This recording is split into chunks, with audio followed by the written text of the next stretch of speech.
అయిన తర్వాత చిన్నగా వాళ్ళతో ఏమైనా కొంచెం శారీరకమైన విషయాలు కానీ లేదా ఏమైనా ఎరోటిక్ విషయాలు కనుక మాట్లాడితే గనక వాళ్ళు ఆటోమేటిక్ గా ఆ రకమైనటువంటి భావనలు సాధారణంగానే ఒక టెండర్ ఏజ్ లో, ఒక యంగ్ ఏజ్ లో అమ్మాయికి అబ్బాయికి జరిగేటటువంటి సంభాషణ అనేది ఆటోమేటిక్ గా అబ్బాయి గాని అమ్మాయి గాని ఆకర్షితమై వాళ్ళకి ఇంటికి వెళ్ళిన తర్వాత కూడా దాని మీద ఒక ఆలోచన వస్తుంది. కానీ ఈ డ్రగ్స్ ప్రయోగం వల్ల ఎట్లుంటదంటే దీని ప్రభావము, మీరు ఏ విషయం చెప్పినా సరే, మతపరమైన విషయం చెప్తే మతపరమైనటువంటి ఆలోచనలు రావడము, ఈ ప్రేమపరమైనటువంటి ఫ్లర్టింగ్ లేకపోతే సెక్షువల్ రిలేషన్షిప్ మాటలు, లేకపోతే ఏమైనా బాడీకి సంబంధించిన విషయాలు మాట్లాడితే అవే ఎక్కువ ఆలోచన రావడము, అంటే ఎగ్జాగరేటెడ్ థాట్స్ అనమాట. అసలు గేమ్ ఆడుతున్నారు మోహన్ గారు, మీరు అన్నట్లు ఇక్కడే అసలు గేమ్ చేస్తున్నారు. వాళ్ళతో మంచిగా మాట్లాడి డేటింగ్ కో బయటకు వాళ్ళ తీసుకెళ్లి వాళ్ళకి తెలియకుండా ప్రైవేట్ వీడియోలు కానీ ఫోటోలు కానీ తీసి వాటితో బ్లాక్ మెయిల్ చేస్తున్నారు. ఆ రకంగా బయట చెప్పకుండా బలవంతంగా మత మార్పిడి చేస్తున్నారు.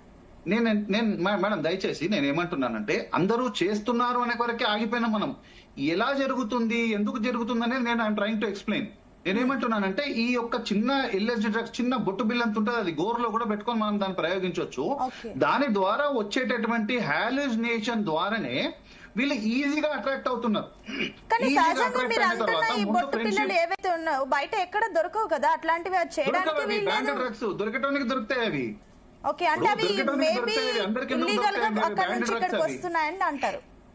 ఇప్పుడు ఈ ఏమంటారు మన గంజాయి, ఎండిఎంఏ ఇవన్నీ ఎట్లయితే బ్యాండ్ డ్రగ్స్, అది కూడా బ్యాండ్ డ్రగ్, కాకపోతే అది చాలా మైల్డ్ డోసేజ్ అనమాట. చాలా మైల్డ్ డోసేజ్ ఇచ్చేసి ఫ్రెండ్షిప్ పేరుతో మొదలుపెట్టి ఫ్రెండ్షిప్ తర్వాత ఫ్లర్టింగ్ తర్వాత ఎరోటిక్ విషయాలు మాట్లాడడము, బాడీలీ విషయాలు కొన్ని మాట్లాడడము, అవే థాట్స్ ఎగ్జాగరేటెడ్ గా ఎక్కువ శాతంగా రావడము. ఆ థాట్స్ వచ్చిన తర్వాత అమ్మాయి ఒక కన్ఫ్యూజన్ స్టేట్ కి వెళ్ళిపోయి నిజంగా నేను ప్రేమిస్తున్నానేమో అని భావన కలిగి ఆటోమేటిక్ గా అబ్బాయి తోటి కొంచెం చనువు పెంచుకోవడము.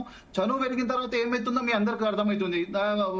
రకరకాల సెక్షువల్ రిలేషన్షిప్స్, దాని ద్వారా వచ్చేటటువంటి న్యూడ్ వీడియోస్, బ్లాక్ మెయిల్స్, అవి ఒకవేళ అమ్మాయి పెళ్లి కొప్పుకుంటేనేమో పెళ్లి చేసుకుంటారు, ముస్లిం గా కన్వర్ట్ చేసి, పెళ్లి కొప్పుకోకపోతే న్యూడ్ వీడియోస్ చూపించి బ్లాక్ మెయిల్ చేసి బలవంతంగా కోయర్షన్ మ్యారేజెస్ జరుగుతున్నాయి. ఎన్నో చోట్ల మేము ప్రాక్టికల్ గా మేము చేసిన కేసెస్ చెప్తున్నాం. ఆ యొక్క డ్రగ్ ప్రభావం అంత భయంకరంగా ఉంటది. అది ఎక్కడ మీకు అసలు డౌట్ కూడా రాదనమాట. ఏదో కళ్ళు తిరిగినట్టు సినిమాలలో చూపించినట్టు అట్లా కూడా ఉండదు. అయితే నేను అందరు ఇట్లానే చేస్తున్నాను, కానీ మోస్ట్ ఆఫ్ ది కేసెస్ ఈ విధంగానే జరుగుతున్నాయి. లవ్ జిహాద్ అనేది ఒక పని కట్టుకొని హిందూ సమాజాన్ని, క్రైస్తవ సమాజాన్ని, సిక్కులను అందరినీ పూర్తిగా ఈ యొక్క నాగరికతనే పూర్తిగా నాశనం చేయాలనేటటువంటి కుట్ర. మీరు ఉదాహరణ కేరళ తీసుకోండి. కేరళలో పూర్తిగా క్రైస్తవులందరూ కూడా లవ్ జిహాద్ మీద డైరెక్ట్ గా మోదీ గారినే కలిసి వారికి విన్నపించుకోవడం జరిగింది. ఈ రోజు లవ్ జిహాద్ లో క్రిస్టియన్ నాన్ ముస్లిం అమ్మాయిలను టార్గెట్ చేసి వాళ్ళు తట్టుకోలేక వాళ్ళు బయటకు రావడం జరిగింది. సో నేనేమంటున్నానంటే ఆ యొక్క డ్రగ్ ప్రభావం అనేది ఈ రోజు హిందూ సమాజంలో హిందూ ఆడపిల్లల మీద విపరీతంగా వాడి తద్వారా వచ్చినటువంటి ఈ యొక్క ప్రేమ అనుకునేటటువంటి రిలేషన్స్ ద్వారా వాళ్ళను మతం మార్చేసి ఒకళ్ళు ఒప్పుకోకపోతే గనక వాళ్ళు బ్లాక్ మెయిల్ చేసి వాళ్ళ వీడియోలు, వాళ్ళ nude videos, semi nude videos, what ever it is, వాటిని బ్లాక్ మెయిల్ చేసి వాళ్ళని వివాహం చేసుకొని ఆ విధంగా లవ్ జిహాద్ అనేది ఈజీగా చేస్తున్నారు వాళ్ళు. కాబట్టి 100% లవ్ జిహాద్ అనేది కుట్రనే. దీన్ని మనం తట్టుకోవాలంటే మనం ముందు చేయాల్సింది ల్యాక్ ఆఫ్ అవేర్నెస్ జరుగుతుంది. ల్యాక్ ఆఫ్ అవేర్నెస్ వల్లనే హిందూ సమాజాలు, హిందూ అమ్మాయిలు ఈజీగా వెళ్ళిపోతున్నారు. హిందూ అమ్మాయిలకు ప్రతి ఇంట్లో జరగవలసినటువంటి క్రియ ఇది. అమ్మాయిలకు చెప్పుకోవాలి లవ్ జిహాద్ అనేది ఎట్లుంది, ఫ్రెండ్షిప్ చేసేటప్పుడు కూడా ఎవరితో చేస్తున్నామో ఎట్లా చేస్తున్నామో అని చెప్పగలగాలి. అది చెప్పలేకపోవడం వల్ల ఈ రోజు హిందూ సమాజంలో ఉన్నటువంటి ఈ యొక్క సెక్యులర్ భావం అనేది హిందూ సమాజాన్ని మింగేస్తుంది పూర్తిగా. బట్ దీని మీద మనం అవేర్నెస్ తెచ్చుకోవడం కంపల్సరీ. లేట్ మ్యారేజెస్ అనేది మనం ఏ కారణంగా చేస్తున్నామో మనకైతే తెలియదు. హిందూ సమాజానికి వాళ్ళ కారణాలు ఉంటాయి, కానీ లేట్ మ్యారేజ్ కారణంగా ఈ రోజు హిందూ సమాజము లవ్ జిహాద్ కు గురవడమే కాదు, పాపులేషన్ కూడా పూర్తిగా తగ్గిపోతుంది. దానివల్ల రకరకాల సమస్యలు అనేవి వస్తున్నాయి. అదొక పెద్ద టాపిక్ అది వాస్తవానికి. లేట్ మ్యారేజ్ జరగడానికి అది దానికి మల్టిపుల్ రీజన్స్ ఉన్నప్పటికీ కూడా లవ్ జిహాద్ లో మెయిన్ రీజన్, అది కూడా ఒక one of the main reason. కాబట్టి పేరెంట్స్ కూడా దీంట్లో వాళ్ళు అలర్ట్ కావాల్సినటువంటి సమయం ఇది. Okay, yes, will come back to you. Mounika garu, ఒక పాయింట్ అయితే మనం చాలా క్లియర్ గా ఉంది ఏంటంటే, సరే ఈ లవ్ జిహాద్ వాట్ ఎవర్ ఈ జిహాద్ ఏదైతే ఉన్నారో అసలు ఇన్ని రోజులుగా ఎవరెవరో చేస్తున్నారు, మగవాళ్ళనే నమ్మడం పక్కన పెడితే అసలు అంతకంటే డేంజరస్ గా ఆడవాళ్లే తయారయ్యారు. వాళ్ళే ఈ రకంగా నూరిపోసి హిందూ దేవుళ్ళని తిట్టడం కానీ ఇలాంటివి చేయడం కానీ చాలా రకరకాలుగా ఇంపాక్ట్ క్రియేట్ చేస్తున్నారు. ఈవెన్ ఇప్పుడు మనం ఈ సాఫ్ట్వేర్ కంపెనీ అనే కాదు, ఇంకా చాలా విషయాల్లో హాస్టల్లో ఉన్న వాళ్ళు కానీ బయటకు రాని వాళ్ళు ఉన్నారు. ఇప్పుడు ఏదో ఒక అమ్మాయి ధైర్యంగా బయటకు వచ్చింది కాబట్టి మిగతా వాళ్ళు కూడా ధైర్యంగా వచ్చారు. కానీ చెప్పుకోలేని వాళ్ళు చాలా మంది ఉన్నారు, బ్లాక్ మెయిలింగ్ కి గురైన వాళ్ళు ఉన్నారు, ఈవెన్ అవన్నీ తట్టుకోలేక చనిపోయిన వాళ్ళు కూడా ఉన్నారు. సో ఏంటి అసలు వీళ్ళు ధైర్యంగా బయటకి రావాలంటే ఏం చేయాలి? అండ్ ఇంకొకటి, కార్పొరేట్ వ్యవస్థ పైన కూడా నియంత్రణ కోల్పోతుందా? ఎందుకంటే 100, 200 ఇంతమంది ఉంటే కూడా హెచ్ఆర్ అండర్ లో ఉంటారు. ఇప్పుడు ఎక్కడ చూసినా కార్పొరేట్ మెయిలింగ్ సిస్టమ్ ఉంది. అండ్ ఇంకొకటి, ఎవరైతే జిహాద్కి మతం మార్చుకోవాలని అంటున్నారో వాళ్ళు సీనియర్ క్యాడర్ లో ఉన్నారు.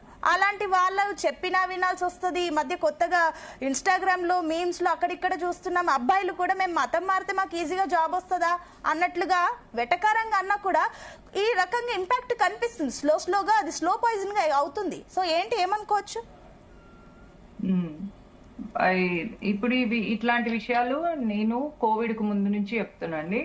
ఇప్పుడు నార్మల్ గా మీరు మౌనికా సుంకర ఎవరని కాంగ్రెస్ లో, బీఆర్ఎస్ లో ఎవరినన్నా అడగండి, ఆమె ఒక మతోన్మాది, ఎప్పుడు మతం గురించే మాట్లాడుతుంది, ముస్లింలను ద్వేషిస్తుంది, క్రిస్టియన్లను ద్వేషిస్తుంది అని నన్ను అంటారు అనమాట.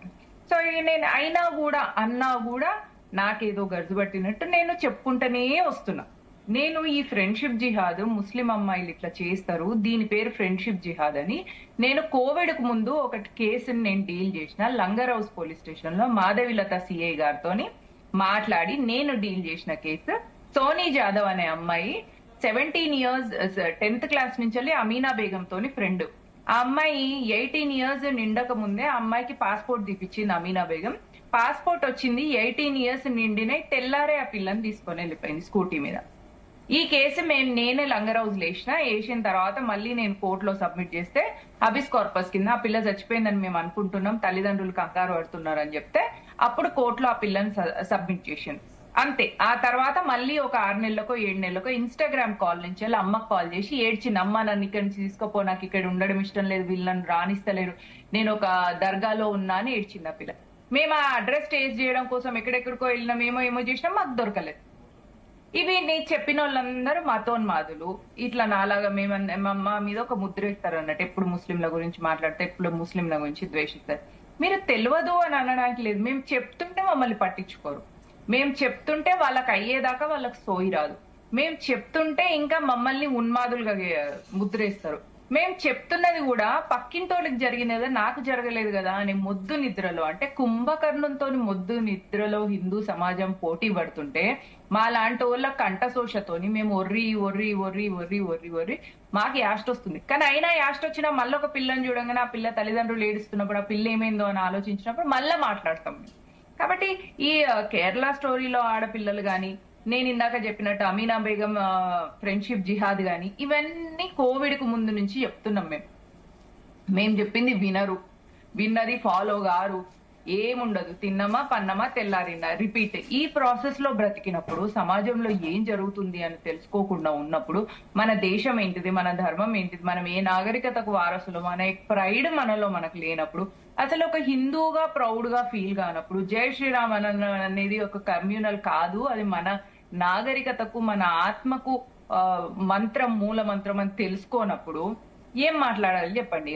మేము ఒకటి పాయింట్ మౌనిక గారు, మీరు ఏదైతే సరే ఎంతమంది విమర్శించినా ఒక స్టాండ్ పైన ఉండడం అది నిజంగా మంచి విషయం, విల్ అప్రిషియేట్ దట్. కానీ ఇంకొకటి ఏంటంటే, ఇందాక మోహన్ గారు ఒక పాయింట్ అన్నారు, విక్టిమ్ ప్రొటెక్షన్ కానీ ఇలాంటి బలవంతంగా మత మార్పులకు సంబంధించి కానీ కొన్ని ప్రత్యేకమైన చట్టాలు తీసుకొని రావాల్సిన అవసరం మనకి ఇప్పుడు ఎంతో ఉంది. ఇలాంటివి చూస్తుంటే కూడా వెరీ క్లియర్, మనకి చట్టాలు మార్చాల్సిన అవసరం కూడా వెరీ క్లియర్ గా ఉంది. కాబట్టి మరి ఈ విషయంలో బీజేపీ ప్రత్యేకంగా స్టాండ్ తీసుకుంటుందా? అంబేద్కర్ గారు మన రాజ్యాంగం అయిపోయిన తర్వాత ఒక డిస్కషన్ లో ఒక మాట అన్నారండి, ఆ మాటను మనం గుర్తు చేసుకోవాలి. మన దేశంలో ఏ చట్టం అయినా కానీ మనం అమెండ్ చేసినా ఆల్రెడీ ఉన్న వాటినైనా కూడా ఎవరు పాలిస్తున్నారు అనే దాన్ని బట్టి ఉంటాయి అని చెప్పింది. ఇప్పుడు ఇది మహారాష్ట్ర నాసిక్ లో జరిగింది కాబట్టి అక్కడ బీజేపీ స్ట్రెంగ్ గా ఉంది కాబట్టి ఇవి బయటకు వచ్చినాయి. ఇదే టీసీఎస్ తెలంగాణలో జరిగి ఉంటే అసలు అది బయటికే వచ్చేది కాదు, ఎందుకంటే కాంగ్రెస్ అంటే ముస్లిం, ముస్లిం అంటే కాంగ్రెస్. మరి అన్నిట్లోకి మళ్ళీ పాలిటిక్స్ తీసుకొస్తున్నారు అని మళ్ళీ అనొచ్చు నా మీద. ఈ ముద్రలన్నీ అలవాటు అయినా కూడా చెప్పాలనుకున్నది చెప్తానే ఉంటామండి మేము, ఎందుకంటే మాకు మా లోపల అది ఉన్నది అంతే, మా పిచ్చది. ఇప్పుడు ఇదే టీసీఎస్ హైదరాబాద్ లో జరిగి ఉంటే బయటకు వచ్చేది కాదు, యాంటీ కన్వర్షన్ లా వాళ్ళ మీద అయ్యేది కాదు, వాళ్ళకి వాటికి బెయిల్స్ వచ్చేటి, యాంటిసిపేటరీ బెయిల్ కూడా వాళ్ళకి వచ్చేది, వాళ్ళందరూ ఇప్పుడు బయట తిరిగేవాళ్ళు. కాబట్టి పొలిటికల్ గా స్ట్రెంగ్తన్ గా ఉండాలి, పొలిటికల్ గా మనకు పార్టీ ఉంది దానికోసం నిలబడాలి అని ఆలోచించదు హిందూ సమాజం. పొలిటికల్ గా కాకుండా మనము రిలీజియస్ ధార్మికంగా మనకు విశ్వ హిందూ పరిషత్, బజరంగ్ దళ్ లాంటి వాళ్ళు ఉన్నారు, వాళ్ళతో కలిసి పనిచేద్దాము అని ఆలోచించదు హిందూ సమాజం. పోనీ సొంతంగా అవేర్నెస్ తో ఉంటదా? ఇట్లా నేను లవ్ జిహాద్ కేసులు, ఫ్రెండ్షిప్ జిహాద్ కేసులు నేను కేసులల్లా ఫైల్ చేసిన, కోర్టులల్లా ఫైల్ చేసిన, FIR langar house police station లో చేసిన, ఈవెన్ సిఐ మాధవిలత గారితోనే నేను కలిసి డీల్ చేసిన అని చెప్పినా కూడా